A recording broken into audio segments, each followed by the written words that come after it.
السلام علیکم ورحمۃ اللہ وبرکاتہ۔ آئیے دوستو پڑھتے ہیں جواہر المنطق کا سبق مفرد اور مرکب کا بیان۔ پیارے بچوں، آپ کو پتہ ہوگا، آپ کو معلوم ہے کہ انسان کے منہ سے جو کچھ نکلتا ہے اسے لفظ کہتے ہیں۔ ما یتلفظ بہ الانسان، وہ چیز جس کا انسان تلفظ کرے اسے لفظ کہتے ہیں۔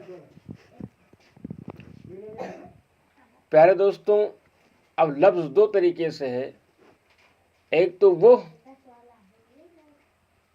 جس کا کوئی معنی ہوتا ہے، کوئی مطلب ہوتا ہے، کوئی مفہوم ہوتا ہے، اور ایک وہ لفظ جس کا نہ تو کوئی معنی ہوتا ہے، نہ کوئی مطلب ہوتا ہے، نہ کوئی مفہوم ہوتا ہے۔ وہ لفظ جس کے لیے کوئی معنی ہو، کوئی مفہوم ہو، کوئی مطلب ہو، اس کو موضوع کہتے ہیں۔ جیسے پانی، کپڑا، قلم، دوات، کرسی وغیرہ ذالک۔ اور لفظ مہمل جس کا کوئی معنی اور مطلب نہ ہو، جیسے انہی کا الٹا کر لو، پانی کا وانی، کپڑا کا وپڑا، کرسی کا ارسی اور قلم کا ولم۔ تو یہ ولم، وپڑا، ارسی، یہ سب کے سب کیا ہیں؟ مہمل ہیں، جس کا کوئی معنی اور مطلب نہیں ہے۔ جس طریقے سے فن نحو کے اندر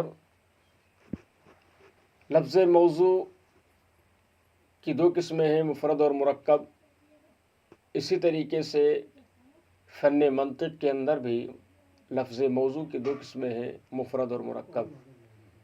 لیکن یاد رکھو دوستوں، منطق کے اندر مفرد کچھ اور ہے، نحو کے اندر مفرد اور مرکب کچھ اور ہے۔ ہیں تو دونوں جگہ لفظ موضوع کی قسمیں، لیکن جو تعریف نحو کے اندر مفرد اور مرکب کی گئی ہے، وہ تعریف علم منطق میں نہیں ہے۔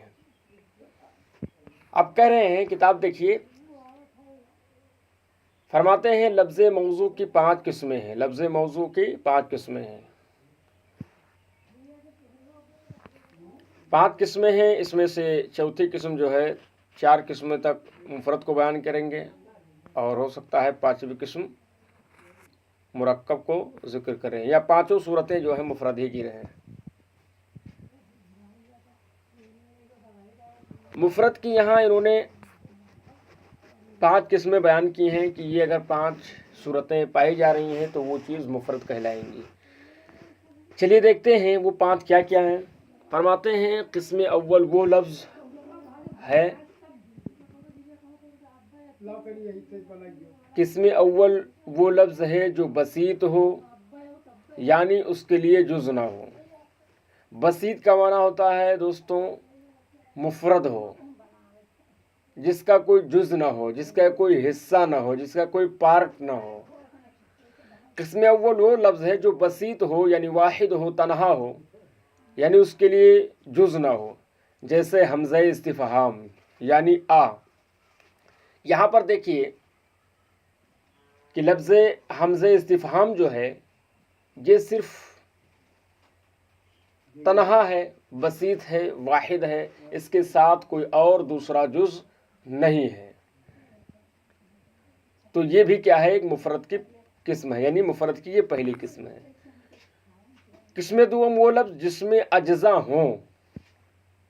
ٹھیک ہے، پہلا لفظ کیا تھا کہ جس کے لیے کوئی جز ہی، وہ لفظ تو ہے لیکن اس کے ساتھ کوئی جز نہیں ہے، وہ بسیط ہے۔ جس طریقے سے مفرد ہوتا ہے، اسی طریقے سے بسیط ہوتا ہے، یعنی مفرد ہی کو بسیط کہا جاتا ہے منطق میں۔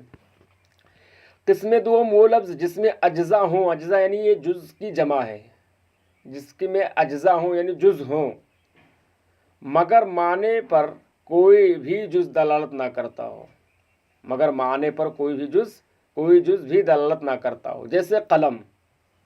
اب قلم کے اندر اجزاء ہیں، کیونکہ قلم کے اندر صرف قاف نہیں ہے، قلم کے اندر قاف ہے، لام ہے، میم ہے.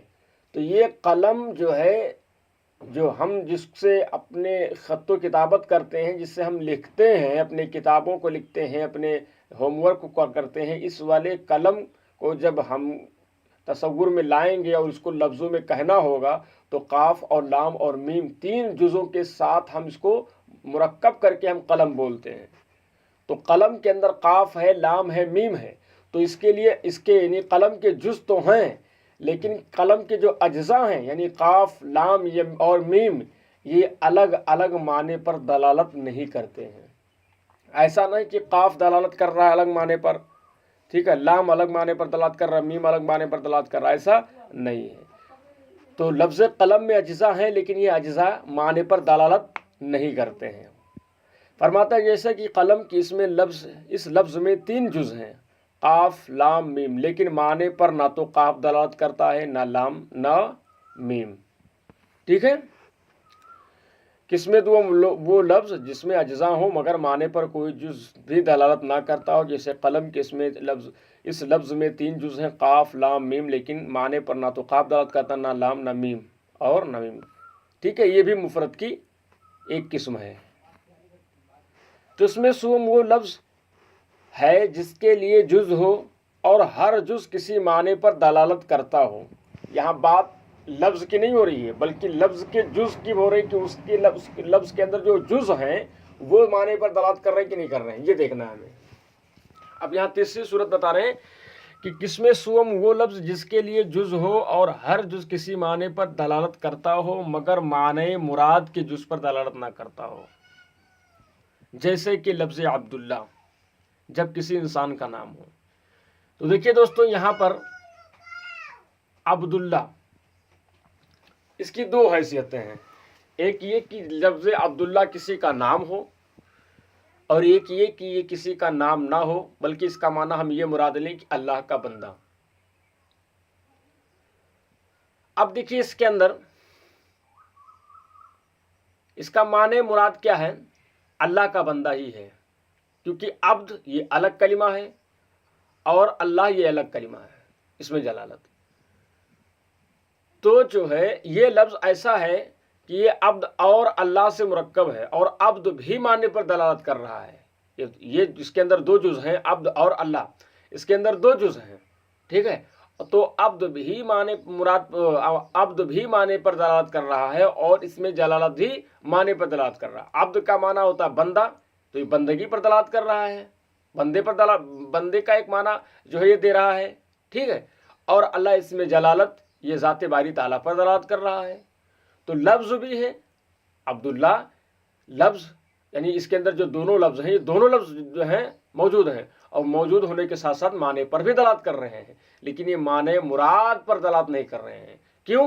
اس لیے کہ معنی مراد کیا ہے؟ یہ اللہ کا بندہ ہونا ہے. لیکن جب ہم کسی کا نام رکھ دیں گے تو اس کا معنی اللہ کا بندہ نہیں. ہم کسی کو پکاریں گے، کسی کا نام عبداللہ ہوگا تو ہم اس کو یہ تھوڑی کہہ کر پکاریں گے اے اللہ کے بندے ادھر آ، اے اللہ کے بندے ادھر آ، یہ تھوڑی کہہ کر پکاریں گے، بلکہ کیا کہہ کر پکاریں گے؟ عبداللہ ادھر آ. تو جب ہم عبداللہ کہہ کر اس کو پکارتے ہیں تو ہمارا ارادہ اور ہمارا مقصد وہاں اللہ کا بندہ کہنا نہیں ہوتا ہے، بلکہ ہمیں اس کا نام لینا مقصد ہوتا ہے. تو جب عبداللہ کسی کا نام رکھ دیا جائے تو عبداللہ اس کلمے، اس جملے کا یا اس مرکب کا یا اس جو ہے لفظ کا جو ہے یہ کیا ہو جائے گا؟ یہ مفرد کے حکم میں ہو جائے گا. ٹھیک ہے. اور اگر اس کو ہم نام نہ رکھیں بلکہ عبداللہ یہ الگ الگ کر دے تو یہی اس کا معنی مراد ہے، یعنی اللہ کا بندہ، یہ اس کا معنی مراد ہے. لیکن جب ہم کسی کا نام رکھ دیں گے تو یہ مفرد کی کیٹیگری میں چلا جاتا ہے، اور یہ اب اسی صورت میں کیا رہ جاتا ہے؟ یہ معنی مراد نہیں رہ جاتا ہے. ٹھیک ہے. اس کا معنی مراد کیا ہے؟ اللہ کا بندہ ہونا ہے. وہی کہہ رہے قسم سوم وہ لفظ ہے جس کے لیے جز ہوں اور ہر جز کسی معنی پر دلالت کرتا ہوں مگر معنی مراد کی جس پر دلالت نہ کرتا ہوں. جس سے لفظ عبداللہ جب کسی انسان کا نام ہو. ٹھیک ہے. جب نام ہوگا تو یہ مفرد ہو جائے گا، کیونکہ ایسی صورت میں عبداللہ یہ معنی مراد نہیں رہے، علم ہونے کی صورت میں یہ معنی مراد نہیں رہ جاتا ہے. اب توضیح کر رہے ہیں، جو میں نے توضیح کی ہے اسی کی توضیح حضرت کر رہے ہیں نیچے، کہ جاننا چاہیے کہ منطقیوں نے ذات انسان مثلا زید کو 3 مفہوم، یعنی مفہوم حیوان، मफहूम नातिक और मफहूम फुला का मजमूआ ठहराया है। ये समझाना चाह रहे। देखिए मसलन किसी ने कहा जैद, तो जैद के अंदर एक तो जैद मुरक्कब है, जैद एक इंसान है, तो जैद एक मुरक्कब है किससे? हैवान और नातिक से। ठीक है, जब हम किसी को जानेंगे, किसी शख्स को जाने, या मिसाल के तौर पर यही कह लो जब हमने जैद को जाना तो वहाँ पर हमने 3 चीज़ों को जाना। एक तो हैवान को जाना, क्योंकि इंसान है तो, और हर इंसान जो है हैवान नातिक होता है। तो पहले तो हम उस जैद को जानने के बाद हमने हैवान को जाना, यानी हैवान के मफहूम को, हैवान के माना को जाना, फिर नातिक के माने को जाना। ठीक है, फिर इसी तरीके से ये हैवान नातिक के जानने के साथ साथ जब हमने इसको जाना, फिर हमने जैद को जाना, तो हमने यहाँ पर 3 मफहूम को जाना। ठीक है, वही कह रहे हैं, जानना चाहिए कि मंतिकियों ने ज़ाते इंसान मसलन जैद को 3 मफहूम यानी मफहूम हैवान, मफहूम नातिक और मफहूम फुला का मजमुआ ठहराया है। मफहूम फुला का मजमुआ यानी हैवान और नातिक, पहले हैवान को जाना, नातिक को जाना, उसके बाद में जो है हैवान और नातिक का ये जो मफहूम है, ये मफहूम फुला यानी जैद का मजमुआ, इसको हमने ठहराया। तो यहाँ पर हमने 3 चीज़ों को जान लिया। अब करें, गौर करो कि लफ्ज़ अब्दुल्ला 2 जुज़ हैं। क्या हैं? लफ्ज़ अब्दुल्ला 2 जुज़ हैं, यानी अब्द और अल्लाह पर मुश्तमिल है। ठीक है, माने उबूदियत पर लफ्ज़ अब्द और ज़ाते रब्बुल इज़्ज़त पर कलमे जलालत दलालत कर रहा है। मैंने चीज़ की वजाहत कर दी है कि लफ्ज़ क्या है, माने उबूदियत पर लफ्ज़ अब्द और ज़ाते रब्बुल इज़्ज़त पर कलमे जलालत दलालत कर। लेकिन जब लफ्ज़ अब्दुल्ला किसी इंसान मसलन जैद का नाम रख दिया जाए तो इस लफ्ज़ का माने मुराद मफहूम इंसान, मफहूम नातिक, मफहूम फुला का मजमुआ होगा। ठीक है, यानी यहाँ पर हम अब्दुल्ला बोलकर किसी इंसान को किसी इंसान की जो है का अलम हमने इसको करार दे दिया। किसी इंसान को हमने, किसी इंसान का इसको हमने आलम बना दिया। अब यहाँ पर इससे मुराद क्या होगा कि वो शख्स जिसके अंदर हैवानियत और नुतकियत पाई जाती हो और साथ साथ में उसके अंदर ये मफहूम भी पाया जाता हो, ये माना हो जाएगा वहाँ पर। ठीक है, जब ये हम किसी का नाम रख देंगे। वही कह रहे हैं कि तो इस लफ्ज़ का माने मुराद मफहूम इंसान, मफहूम नातिक, मफहूम फुला का मजमुआ होगा। तो देखो, आलमी हालत में लफ्ज़ अब्दुल्ला का कोई जुज़ माने मुराद के किसी जुज़ पर दलालत नहीं कर रहा है, अगरचे हर जुज़ किसी न किसी माने पर दलालत कर रहा है। जब नाम रख देंगे तो कोई जुज़ किसी माने पर दलालत नहीं करेगा। किस्म चहारुम कह रहे वो लफ्ज़ जिसका जुज़ माने मुराद के जुज़ पर दलालत करता हो मगर ये दलालत मकसूद ना हो। क्या कहा इन्होंने?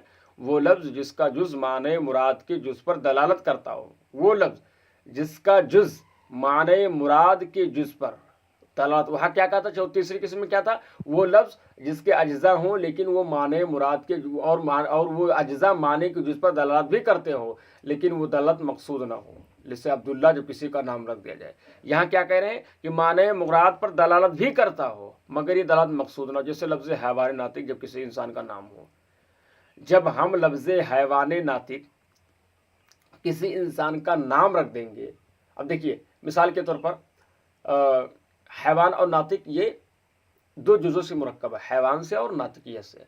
हैवान भी एक माने पर दलालत कर रहा है, नातिक भी अपने माने पर दलालत कर रहा है। दोनों जुज़ दोनों माने पर दलालत करते हैं और साथ साथ में माने मुराद पर भी। किसी इंसान को अगर आप हैवान नातिक कहोगे तो बेशक हर इंसान हैवान नातिक है, ठीक है, लेकिन प्यारे दोस्तों हर इंसान हैवान नातिक तो है, कह सकते हो आप हैवान नातिक, लेकिन जब आप उसको क्या कह दोगे, जब उसका नाम रख दोगे हैवान नातिक, तो यहाँ पर अब वो मफहूम, वो माना, वो मतलब यहाँ मुराद नहीं रह जाएगा जो आप जो है जिस इरादे से आप उसको कहना चाह रहे हो।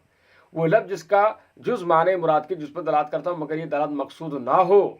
ठीक है, हर इंसान को आप किसी को भी हैवान नातिक कहते हो, कह सकते हो, मगर यहाँ पर ये दलालत जब नाम आप रख दोगे तो यहाँ पर आपका ये मकसद और ये मतलब नहीं होगा कि हम हैवान नातिक से मुराद यानी हैवान की हकीकत को यहाँ पर बता रहे हैं, बल्कि हम ये बताएंगे, हम ये कहना चाहेंगे, हमारा ये इरादा होगा कि हम उसका नाम ले रहे हैं। ठीक है, तो जब यहाँ नाम लेना मुराद मकसद हो जाए तो वहाँ पर वो जो माना है मुराद होता है वो माने मुराद मफकूद हो जाता है। वही कह वो लफ्ज़ जिसका जुज़ माने मुराद के जुज़ पर दलालत करता हो मगर ये दलालत मकसूद ना हो। देखिए वहाँ पर जो था लफ्ज़ अब्दुल्ला में, वहाँ माने मुराद के जुज़ पर दलालत ही नहीं कर रहा था किसी भी हाल में, क्योंकि लफ्ज़ अब्दुल्ला जब किसी का नाम रख दिया जाता है तो ऐसी सूरत में वो जो है क्या नाम है, मुफरत की किस्म जो थे वो बिल्कुल मुफरत की किस्म बन गई।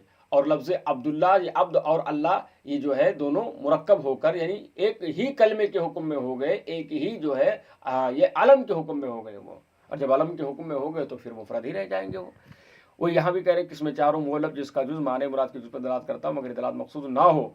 माने मुराद की जुज़ पर दलालत करता है, हर इंसान को हैवान नातिक कह सकते हो, लेकिन हमारा मकसद यहाँ पर उसको हैवान नातिक कहना नहीं है कि हाँ तुम्हारे अंदर हैवानियत और नुस्खियत पाई जाती है इस वजह से मैं तुमको पुकार रहा हूँ।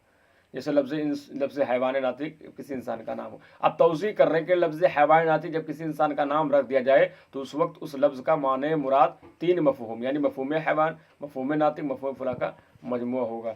तो हालत अलमियत में अगरचे इस लफ्ज़ का जुज़ माने मुराद के जुज़ पर दलालत करता है, मसलन हैवान जो लफ्ज़ हैवान नातिक का जुज़ है,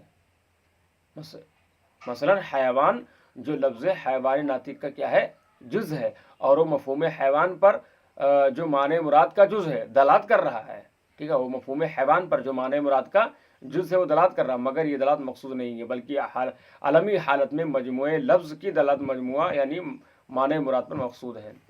किस्म पंजुम, 5वीं किस्म बयान कर रहे हैं, वो लफ्ज़ जिसके जुज़ की दलालत माने मुराद के जुज़ पर मकसूद हो। ठीक है, वो लफ्ज़ जिसके जुज़ की दलालत माने मुराद के जुज़ पर मकसूद हो, जैसे हैवान नातिक जब अलम न हो, अब्दुल्ला जब अलम न हो, जैद खड़ा है, बकर शराबी नहीं, अपना सबक याद करो, बुजुर्गों के आगे आगे मत चलो। क्या कहा इन्होंने, वो लफ्ज़ जिसके जुज़ की दलालत माने मुराद के जुज़ पर मकसूद हो, जैसे हैवान नातिक जब अलम न हो। ठीक है, इसको हमको आपने हैवान नातिक कहो जब अलम ना हो, तो जब हमको आपने किसी को हैवान कहा कि हर इंसान हैवान नातिक है, जैद भी हैवान नातिक है, बकर भी हैवान नातिक है, हमने कहा हर इंसान हैवान नातिक है और जैद भी इंसान है, लिहाजा वो भी हैवान नातिक है। तो यहाँ पर अब हमारा इरादा अलम नहीं है, नहीं किसी का नाम इरादा मकसद नहीं है, बल्कि हमें उसकी हकीकत को बयान करना है कि उसके अंदर उसके अंदर हैवानियत होना और नुस्खियत पाई जा रही है। ठीक है, अब्दुल्ला जब किसी का अलम ना हो, यहाँ पर हमारा इरादा ये हो कि अल्लाह का बंदा कहना इरादा हो, तो अब ऐसी सूरत में ये माने मुराद माने मकसूद यही है। ठीक है, जैद खड़ा है, यहाँ जैद खड़ा है, किसी का नाम हम नहीं रख रहे, हम एक हुक्म लगा रहे हैं कि जैद खड़ा है। ठीक है, बकर शराबी नहीं, ये भी यहाँ पर हुक्म लगा रहे हैं, बकर शराबी नहीं है, तो किसी का नाम हम थोड़ी मुराद ले रहे हैं।